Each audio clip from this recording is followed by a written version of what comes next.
ছাত্ৰ ছাত্ৰীসকলে এডিআৰইৰ পৰীক্ষাসমূহ কেতিয়া অনুষ্ঠিত হ'ব সেই বিষয়েও মোক প্ৰশ্ন কৰে। আজি আমি সেই বিষয়েও এখন বৈঠক কৰিছিলোঁ।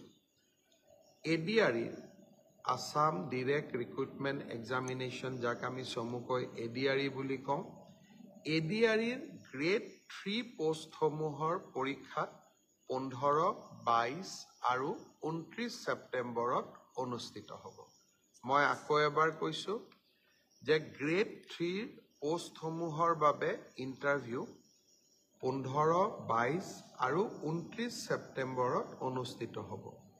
এই পৰীক্ষা এইবাৰ লোকসেৱা আয়োগে পতা পৰীক্ষাৰ আৰ্হিত হ'ব।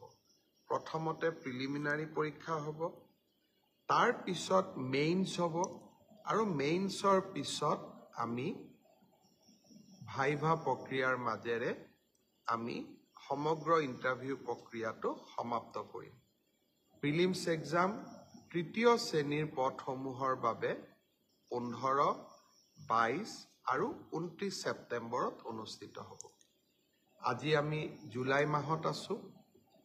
মই আশা কৰিম যে আমাৰ শিক্ষাৰ্থীসকলে, চাকৰি প্ৰাৰ্থীসকলে যাতে পঢ়া শুনা আৰম্ভ কৰে।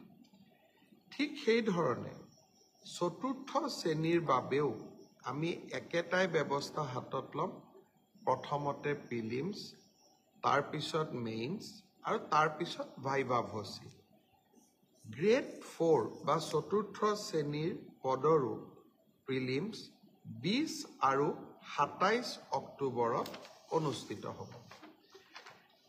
আমাৰ গ্ৰেড 3ত প্ৰায় 7,500 পোষ্ট আছে আৰু গ্ৰেড 4ত প্ৰায় 4,500 বা আৰু অলপ 100-200 বেছি, ইমানখিনি আমাৰ পোষ্ট খালী হৈ আছে।